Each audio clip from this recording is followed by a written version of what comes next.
And there's a tsunami of money chasing the secret to living longer. The piece of it that was the most fascinating was that people who used sauna had a 2/3 lower rate of Alzheimer's disease.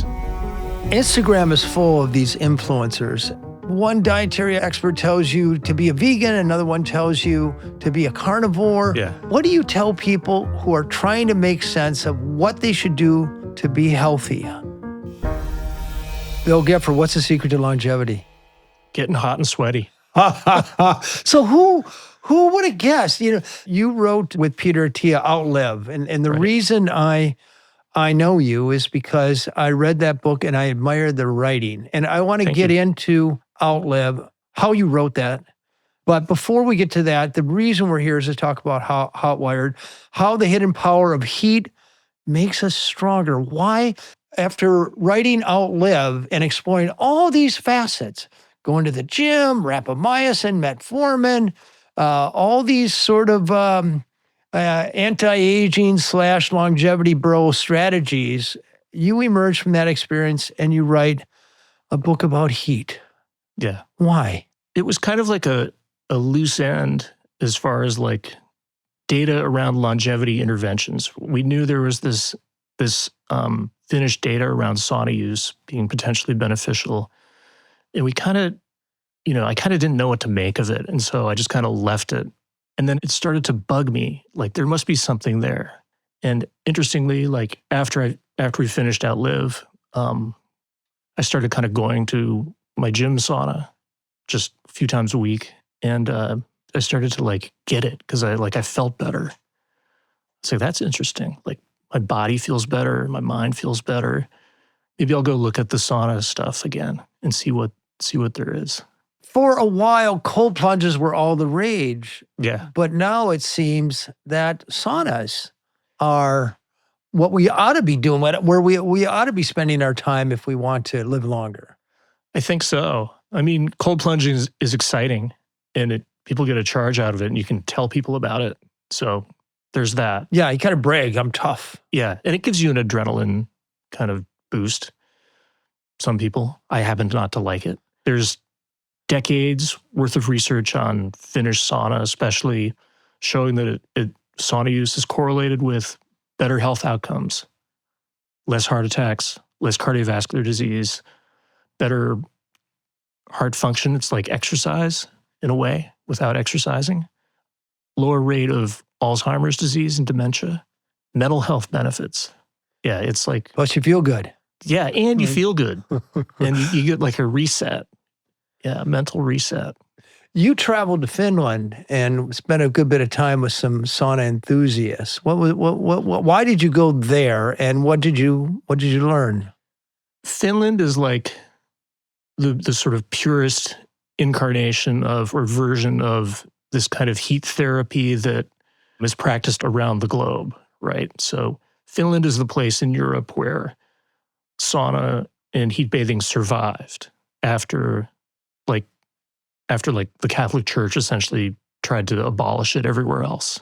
Wait a minute. The Catholic Church tried to abolish saunas? Yeah. So because people did naughty things in them, or people were getting hot and sweaty and they weren't wearing a whole lot of clothes. And, there'd be these sort of waves of vice that would ensue. Yeah. And then the church would crack down. I have a friend named Mikkel Ahland who wrote an incredible book about the history of all these bathing cultures.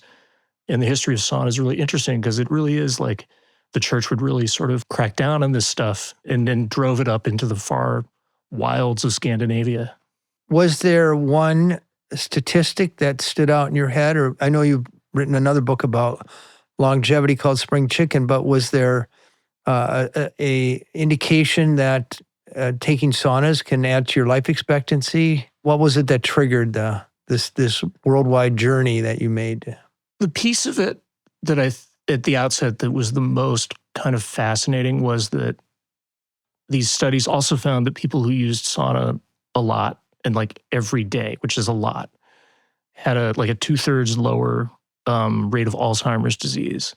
And that was actually confirmed in a different, larger study of people in Finland. So it wasn't just this one group, one research group. So it's like two groups, two different data sets converging on the same finding. So that's when I thought, like, there's something here that's worth exploring.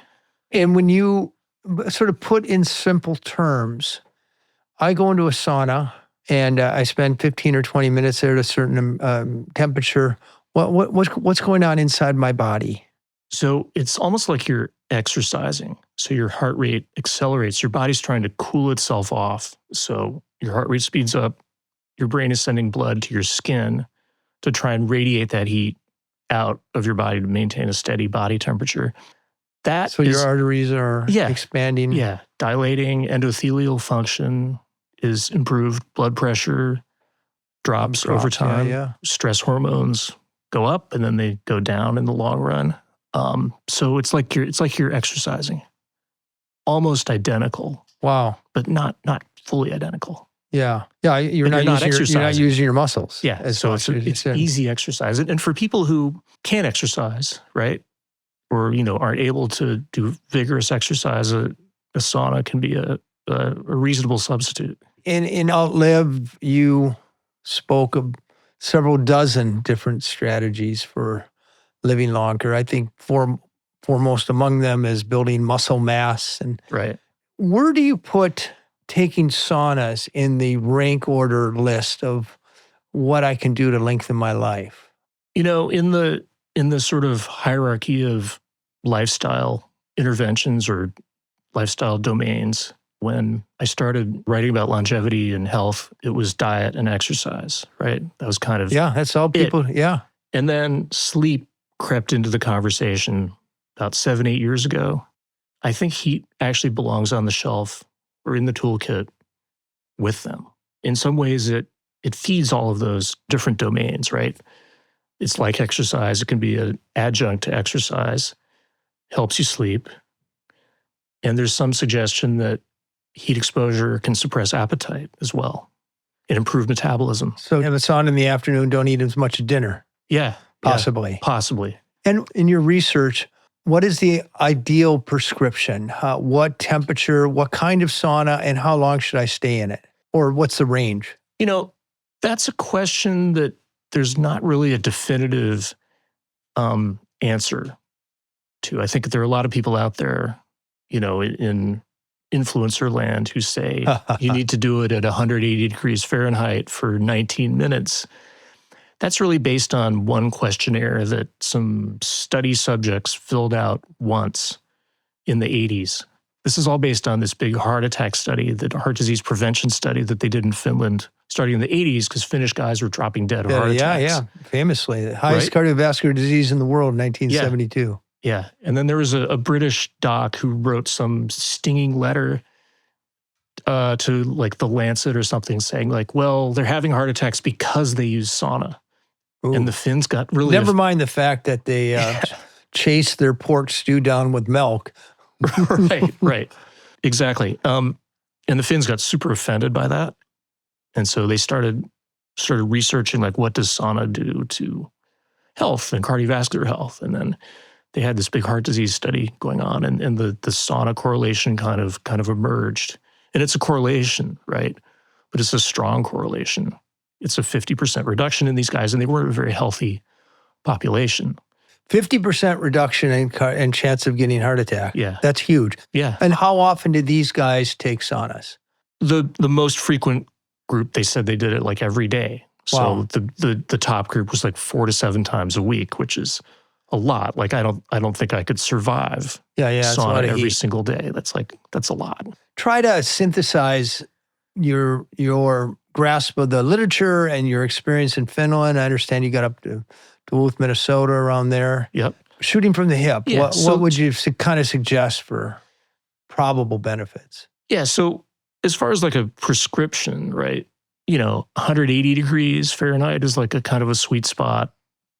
I go in for 15 minutes, The key is really like body temperature, core body temperature elevation. That's kind of what you want. So you want to stay in long enough to feel hot.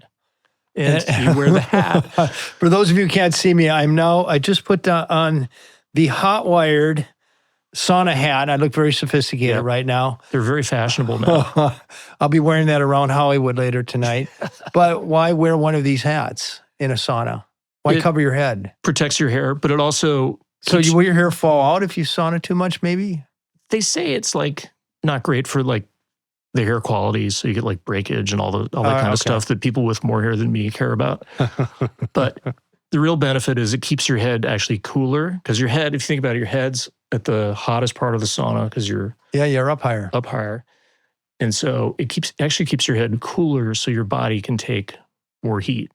And when your head gets hot, it sets off all kinds of like alarm bells. You're like, I'm got to get out of here. I'm going to head for the door. Yeah, And it tells people also that you're a pro sauna user and not to like start in with you on telling you how to do it, because you know what you're doing.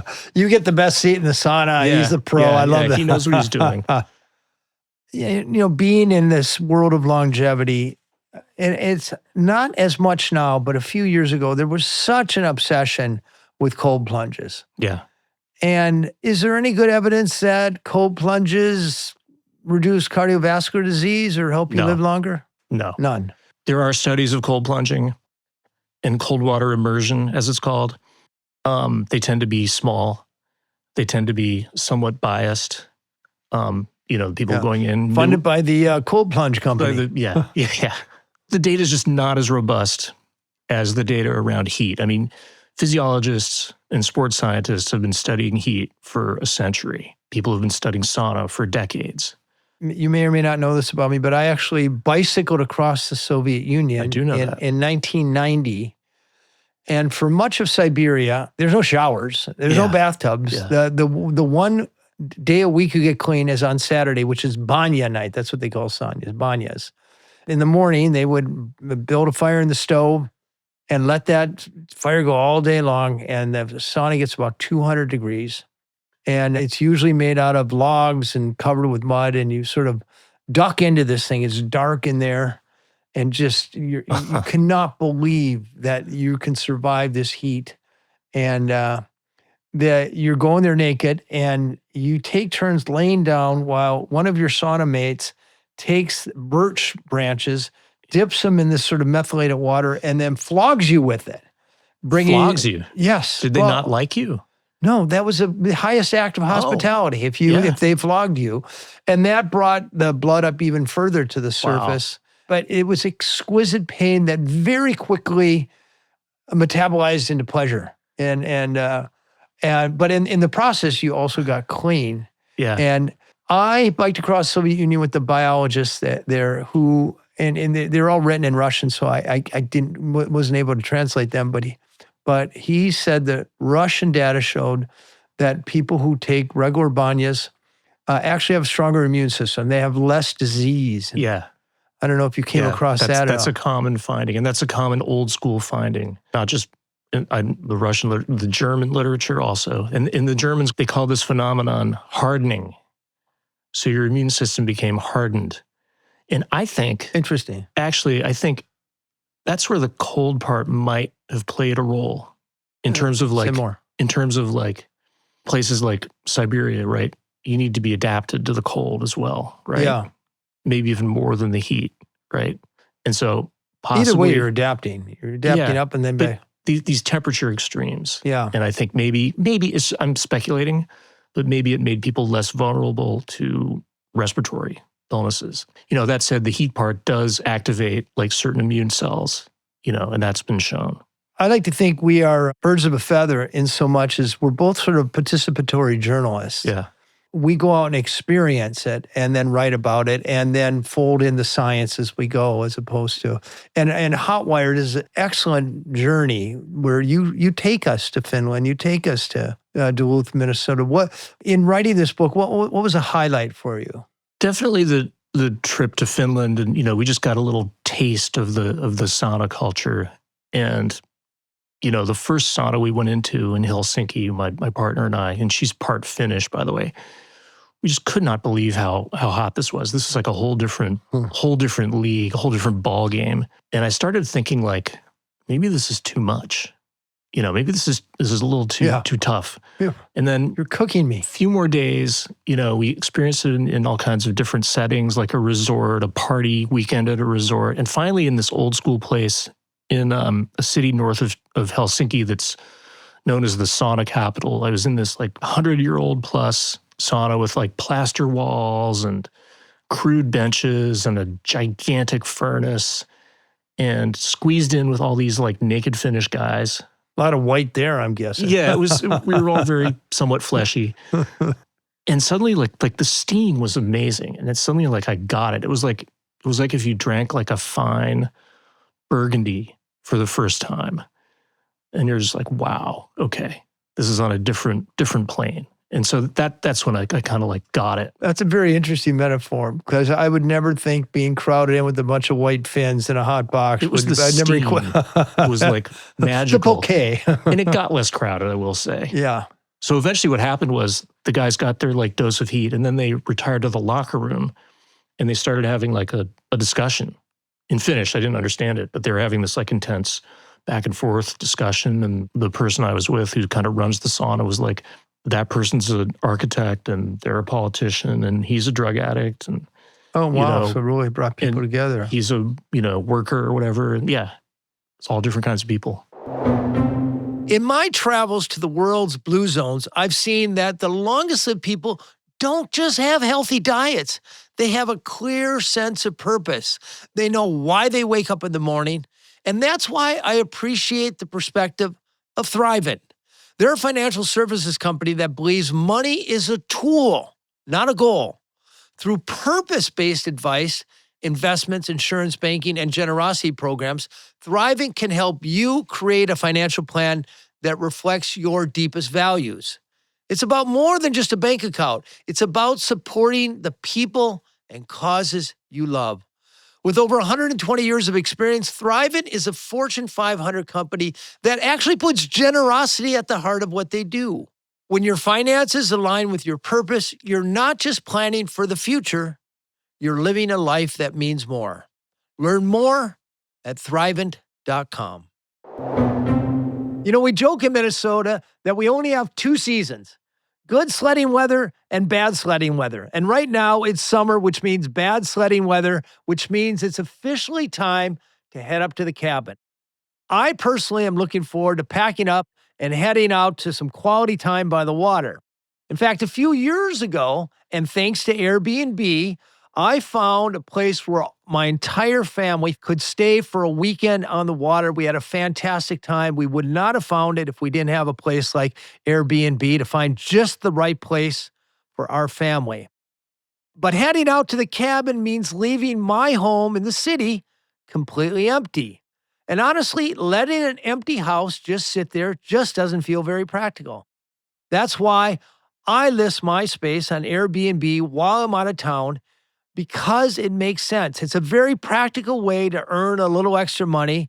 It fits seamlessly into my schedule because I only do it when I'm already traveling. It's not a full-time job, just a smart choice. If you have an upcoming trip on the books, consider listing your space on Airbnb. Your home might be worth more than you think.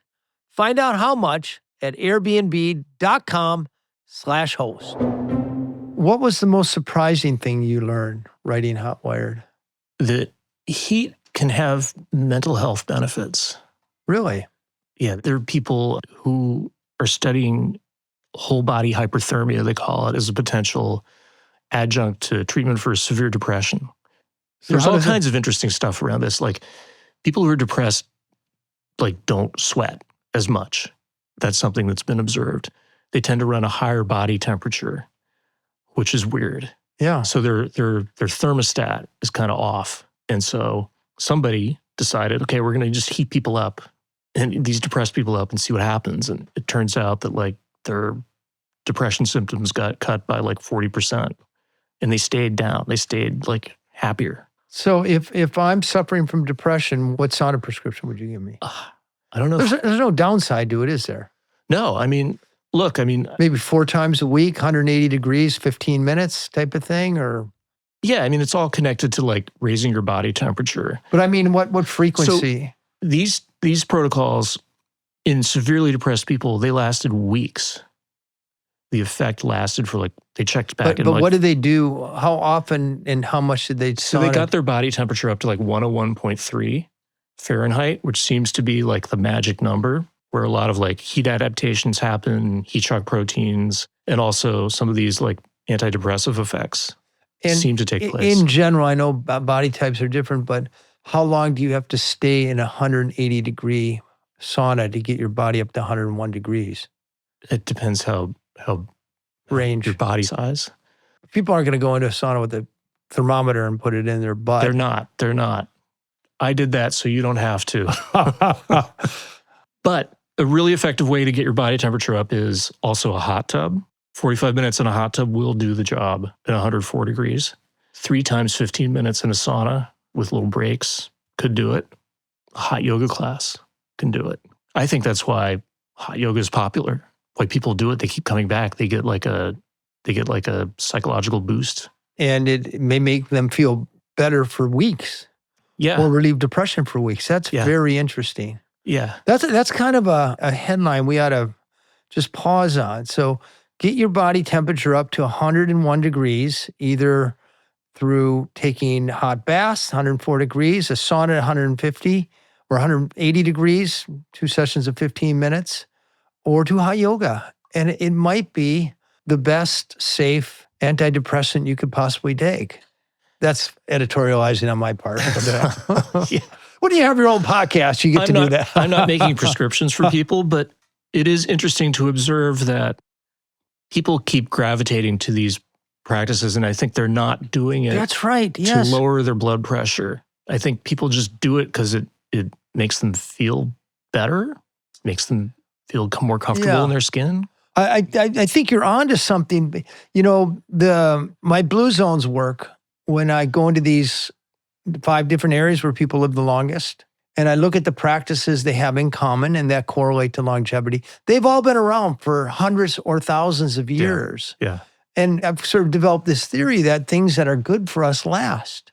Yeah, usually. And it's interesting how science catches up.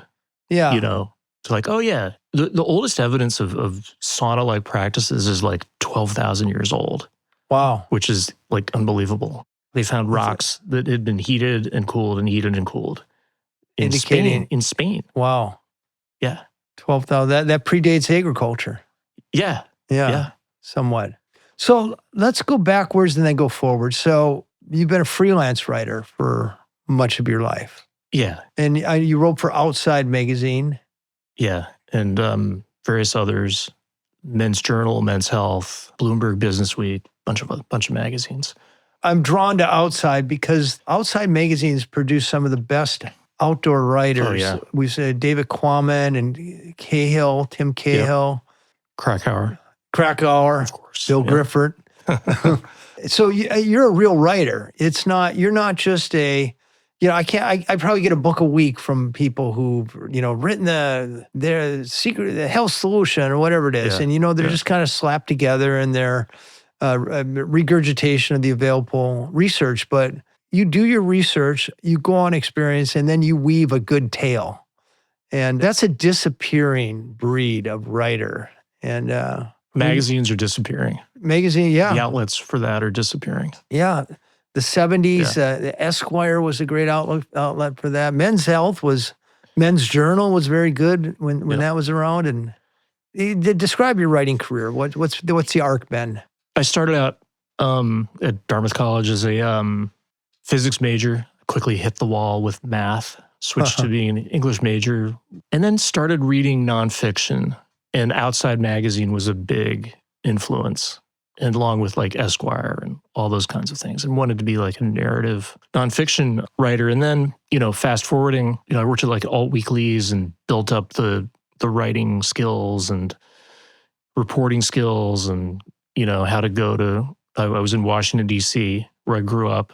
And so I started venturing into parts of town that I never had been to ever, despite growing up there, and meeting people and having some adventures and misadventures. And it was exciting.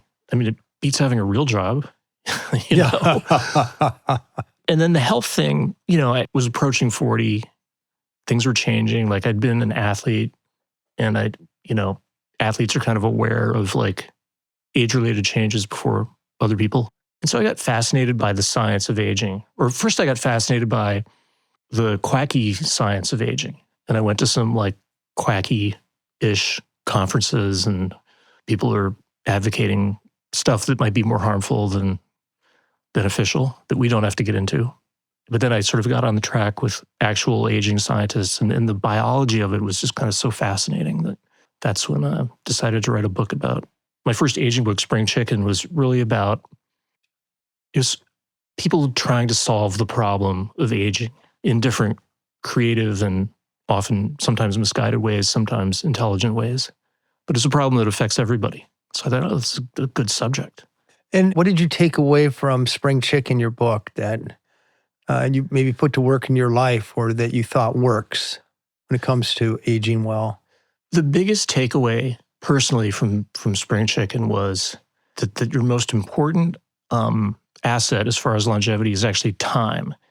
And to like step back from trying to work all the time and spend some time on like physical activities. So I was trying to like write from, when I got up in the morning till like 2:00, a.m. Jesus. And it wasn't working. No. I was on this deadline and all this pressure. I was like, wait a minute, I'm going to kill myself doing this. So kill yourself writing about longevity. Yeah. The irony. So, okay, I'm going to work less.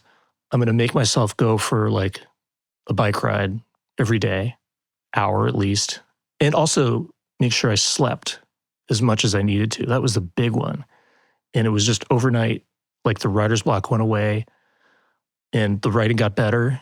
So I was working less and working better and felt better, so much better. I have a corollary to that very good story, which is people tell me all the time they don't have time to eat healthy. Yeah, that's an interesting one.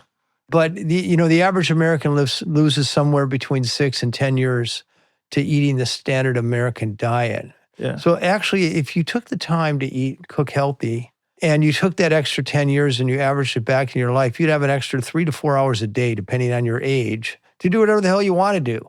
If you take one of those hours and cook something decent, and here your story is, I'm writing a book about living longer, and I discovered that when I take care of myself, take an hour-long bike ride, get a good night's sleep, I not only get the book done faster, I'm actually putting the longevity advice I'm writing about to work in my life. Yeah, I like to cook too, and I think cooking is an underrated health hack, Yeah. You have control of the ingredients. It's not expensive. It doesn't have to be expensive to cook, and it doesn't have to be a time suck either. I argue among the top 3 things you can do to live longer is learn how to cook at home, period. It's almost impossible to get a healthy meal when you're going out. Yeah. You can do it, but it's very hard. Yeah, and I agree. Extra 200 to 300 calories every time we go out to eat, so cooking at home.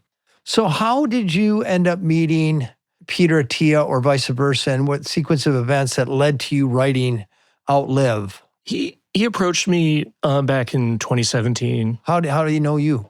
Because I had written Spring Chicken. I'd also written an article about the story of Rapamycin, which is a fascinating story for Bloomberg Businessweek, and how it was Easter Island. Yeah, it was discovered in a dirt sample, soil sample from Easter Island, and a biologist who I think worked for Wyeth at the time was working on it, and then his bosses told him to destroy it, and he was like, no, and so he smuggled it home and stuck it in the freezer and kept it until he got a new job. And rapamycin, we should say, is a drug used to control immune response in transplant patients. Yeah, it's actually an antifungal, and they thought it was going to be like the miracle anti-athlete's foot cure, and that didn't pan out.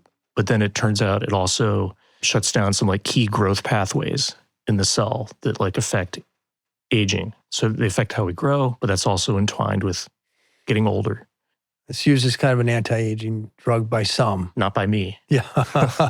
So people do take it though, and people take all kinds of stuff that has limited evidence in humans. All the peptides that people are going crazy about now.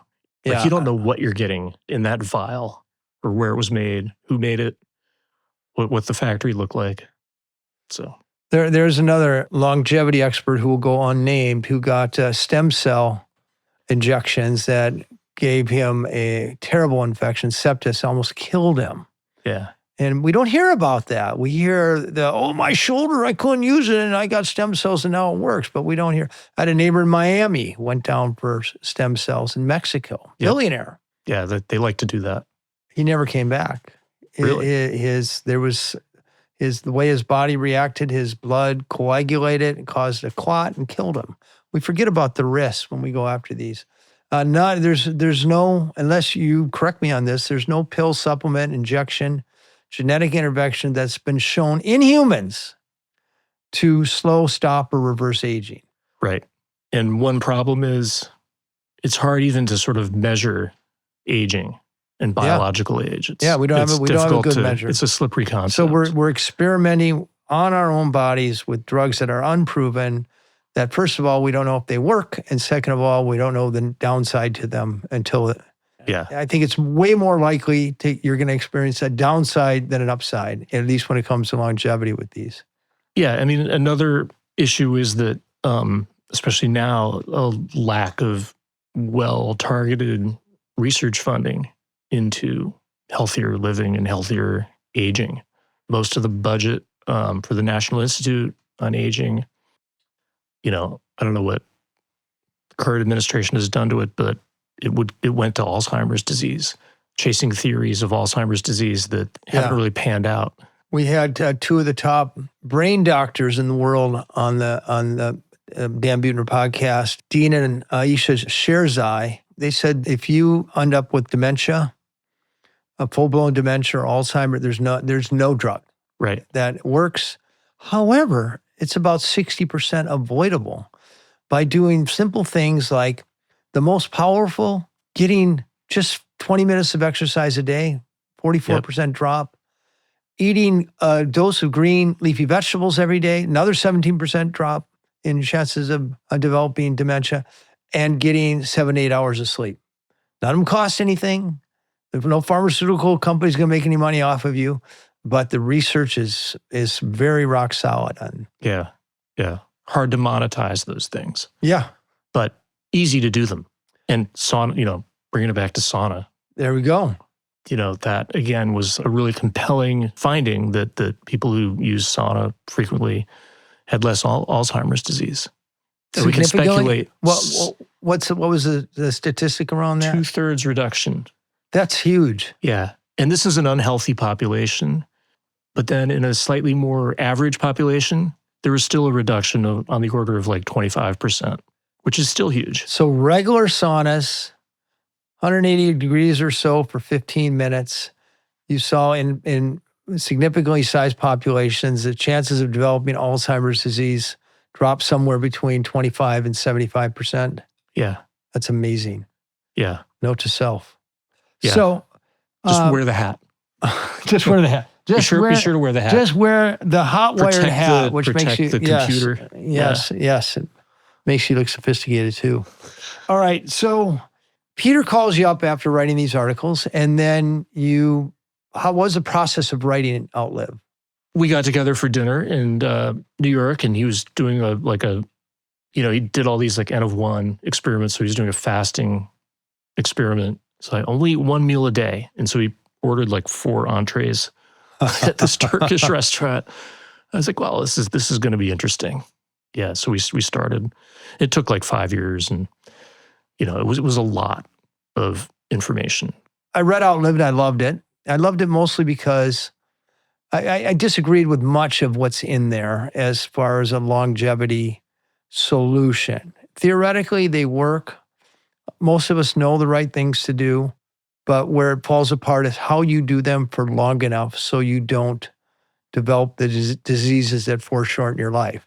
I mean, going to the gym is a good idea, but if you look at the actual gym adherence, out of 100 people who start January 1st, you lose something like 80% of them in the first year, and then another 80% in the second year.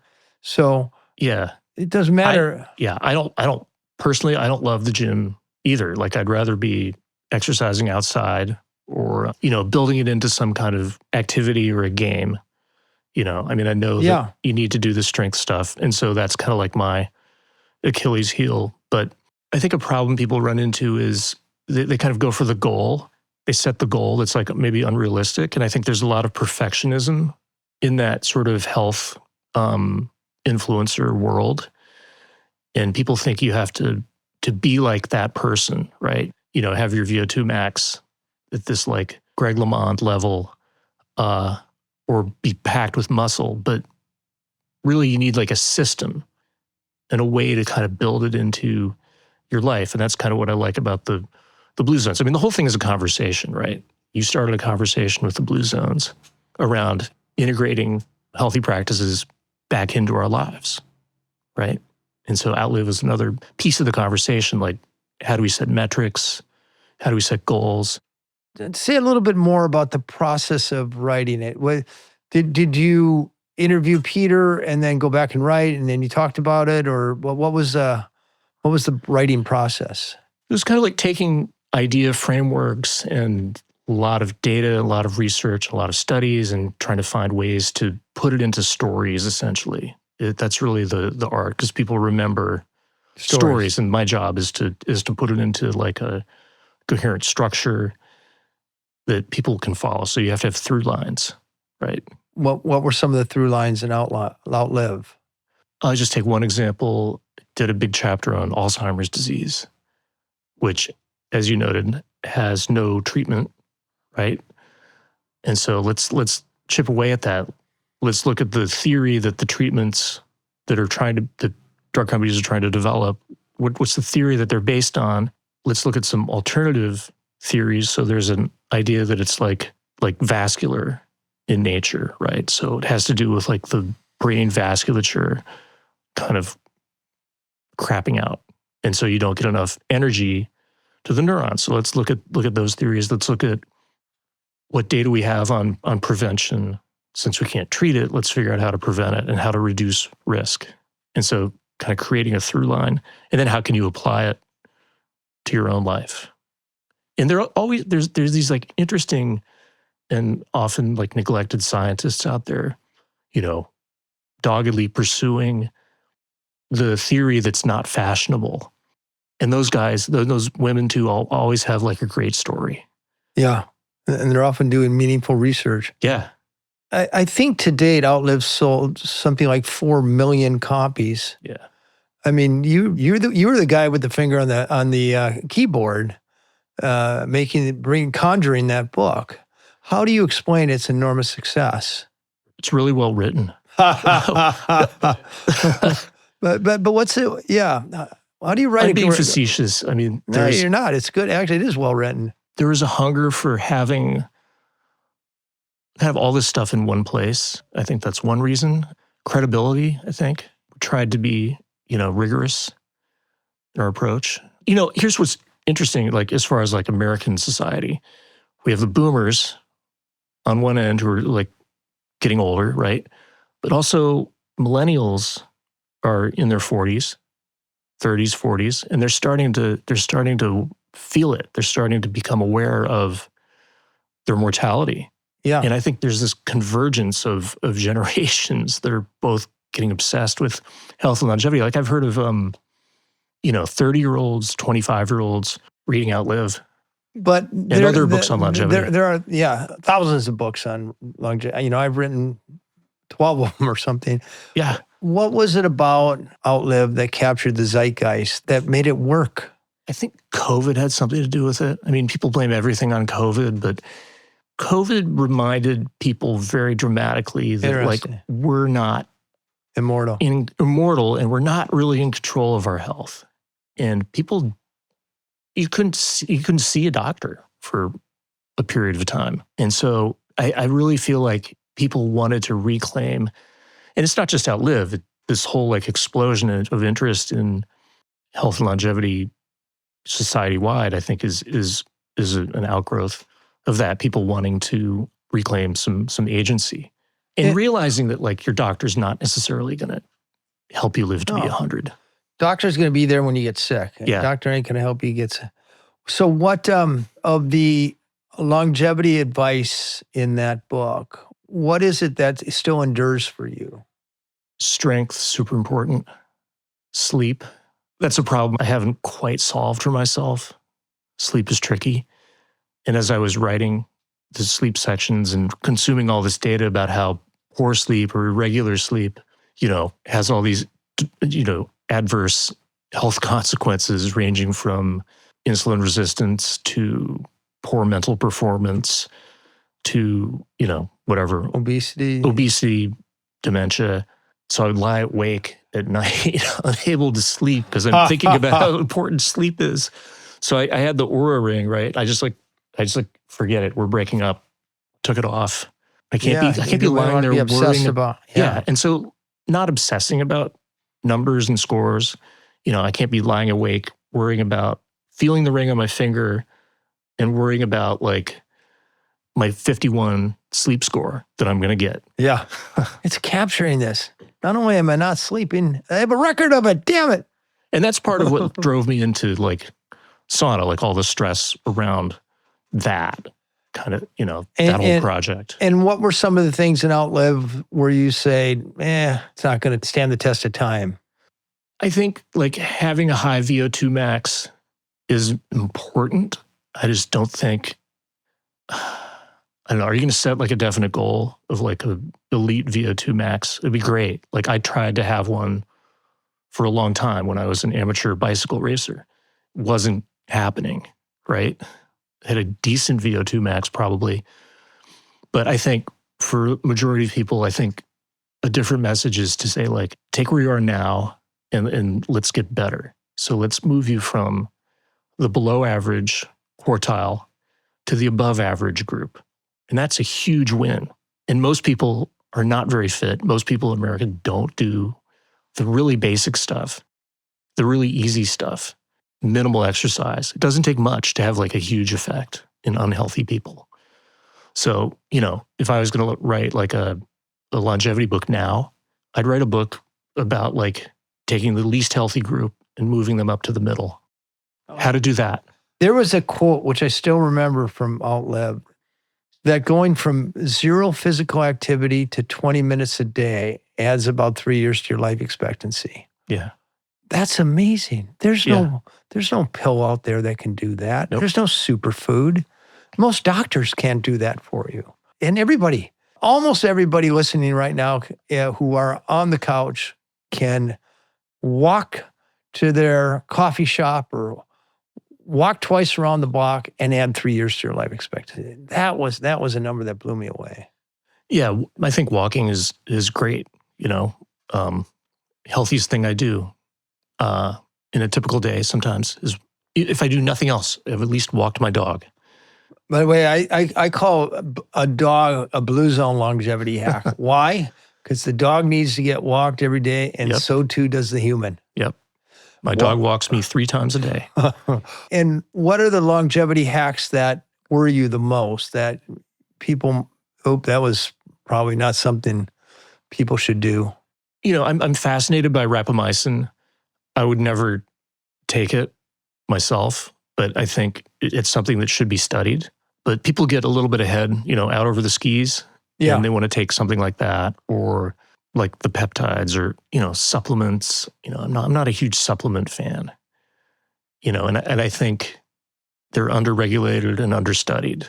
I'd like to see more and better research on some of them because some of them could be promising. And I'm not just talking about like the basic ones like vitamin D or fish oil. Those are low harm potential benefits. So why not? Right. But if you're doing like 60 supplements, or if you're, who knows how they interact? Yeah. With like what's it's not going to tear up your liver or like. Yeah. Instagram is full of these influencers, and they're, for anybody who scrolls through, I pity them because there's so much information and so much of it conflicts. And one dietary expert tells you to be a vegan, another one tells you to be a carnivore. Yeah. How do you filter? What do you tell people who are trying to make sense of what they should do to be healthy? How do they discern what's really good for them and what's not? Yeah, it's like the old days when like you'd open the newspaper and eggs were bad for you. And then 3 years later, you'd open the same newspaper and eggs are good for you. Yes, it's a right? perfect example. And then coffee is bad for you.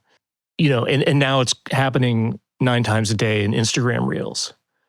I think my favorite trick is to go on PubMed and try and dig up, or you can just go on Google and Google the study and look at the study and like, okay, read the abstract. Did it conclude what they say it concludes? Because half the time it doesn't. I think most people listening are on chat or cloud. What's the prompt if you were to drop a study into AI? What's the prompt you would ask to? Because a lot of these studies you have to learn how to read a second language. It's not easy to read a study or academic article, but now you can drag and drop into chat. Yeah, and chat actually can summarize scientific papers for you. Which I think is brilliant. What would the prompt be so that you could assess whether or not this is a good study or not? Is it in mice? Is it in humans, right? Yeah. Is there a control group? Is it in 12 people or is it in 12,000 people? So sample size matters.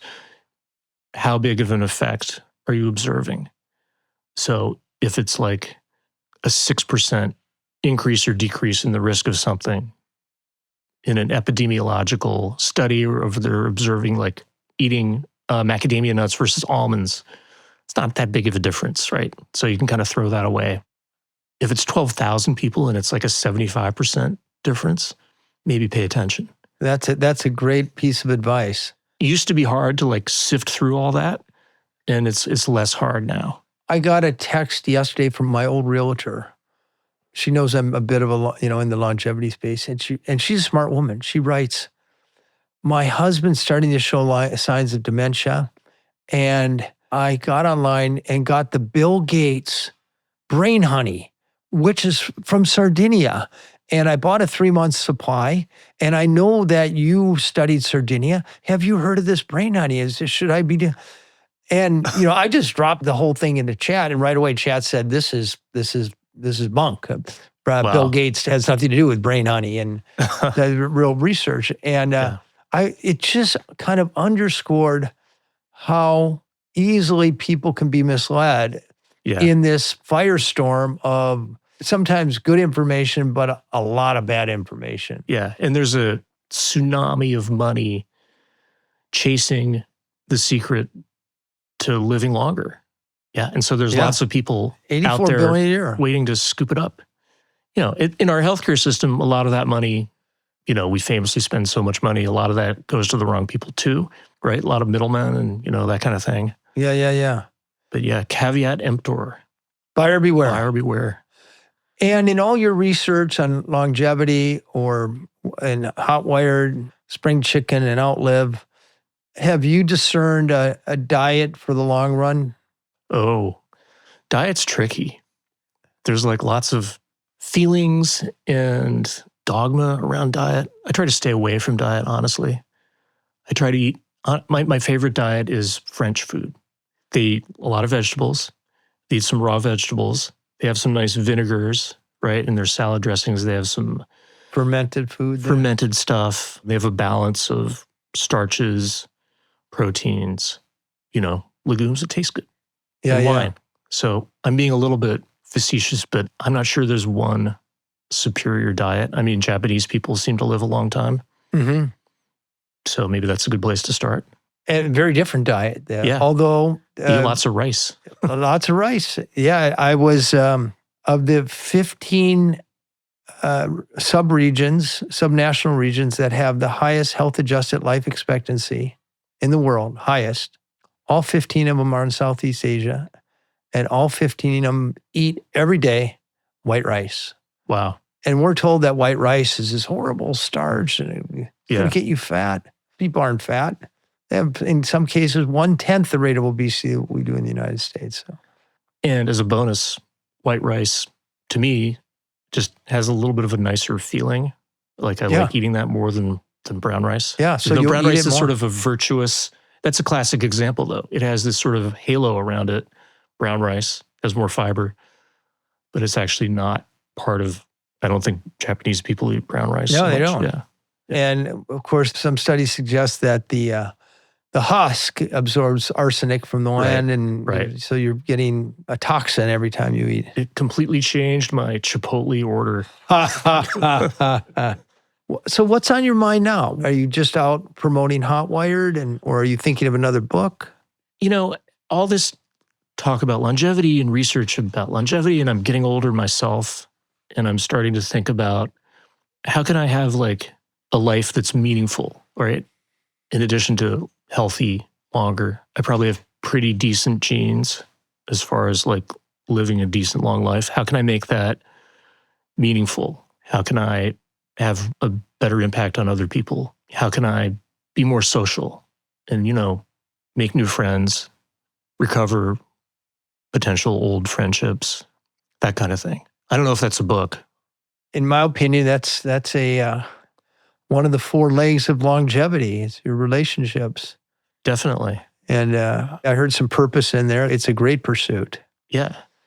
What do you hope for Hot Wired? It's only been out for a month. I know you're ping-ponging around the country doing speeches and talks. And yeah, this is something I wrote, coming out of Outlive, because I kind of got on fire, you might say, with the topic. I just felt really passionate about it. And it was something I didn't think that I liked. Like I would avoid riding my bike on a hot day, or I would avoid saunas. In fact, our assistant research chief for Outlive, a guy named Bob Kaplan, I'd go spend time at his house in Boston. He had a barrel sauna by the pool. He's like, want to come in the sauna? I'm like, no, I'm good. I'm fine. I don't want to be hot. And then, fast forward after the book is done, I started going to the junkie sauna in the gym, and something clicked. And who do you want to read Hot Wire? Who's the right audience for this book? Well, I want everybody to read it. Of course. But I think. But when you write this and you think about who might read this, who comes to mind that'll most benefit from it? I think that people who are struggling with aspects of physical health, and maybe they have, a family history, especially of cardiac situations. I think that's a category of person. Someone who wants to exercise but is somehow limited. So I think older people actually can benefit a lot from these kinds of protocols. People want to keep their marbles, want to stay sharp to the end. Yeah, definitely. And as we get older, we get a little less able to sweat and maintain a steady temperature. But if you work it out in a sauna or a hot tub, it's like exercising the rest of your body. So you're regaining that youthful thermal flexibility.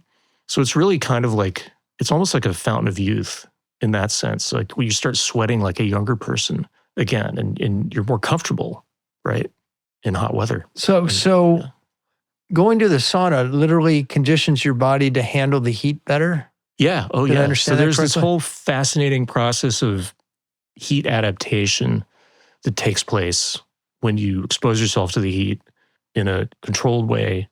And that's like, a total of like an hour over, 4 or 5 days in a week.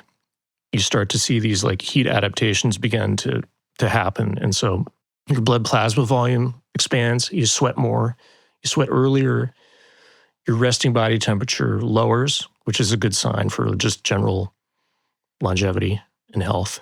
And then your sort of aerobic capacity improves. Biohackers love sauna, and they're right. Like it's a great hack, but it's also a great thing to do on a Sunday to sort of reset you for the week. Or it's a great thing to do like with your family or with your partner, and have a great conversation. It's sort of a Swiss Army knife of health. I really believe that. Yeah, and affordable by almost everybody, and it makes you feel good when you're done. When I think of biohacks, usually my brain turns off. I don't believe in. Yeah. I believe in exactly two biohacks. They are. I believe in fasting. I believe that works, and I believe in saunas. And Interesting. I'm glad somebody's written a book on that. I think the reason people should buy Hot Wired and read it you gave us these great statistics that people who take saunas regularly less likely to suffer from Alzheimer's, significantly less likely to die of a heart attack, more likely to not be depressed, all these great things. But they hear that once and they forget it. When they read your stories of being in Finland and Duluth and this journey you take, they'll remember the story. And embedded in the story is the prescription. Yeah. It's part of my life. Going to sauna or hot bath works too. There's all kinds of ways humans have found to get hot, usually together. Well, so how else can people connect with you? First of all, buy the book, Amazon. Is there a better place for people to buy Hotwired? That's fine. Their local bookstore. Okay. We love supporting local booksellers. If you want a signed copy, order it from the King's English bookstore in Salt Lake City down the street from my house. King's English. There it is. Google King's English. Yeah, audiobook. It was fun to write, so I hope it's fun to read. Well, Bill, it's an honor to meet you. Not only admire you as a writer, I admire the topics you chose, and I admire the service that you've provided everybody else in writing Hotwired. Wow. Thanks so much. That's great to hear. Back at you. I mean, the Blue Zone started a huge conversation around all this stuff, all this like lifestyle stuff. Yeah. Well, let's keep saunas and Blue Zones in the national dialogue. Absolutely. All right. We'll see you when you're 100. Okay. Yeah, you too.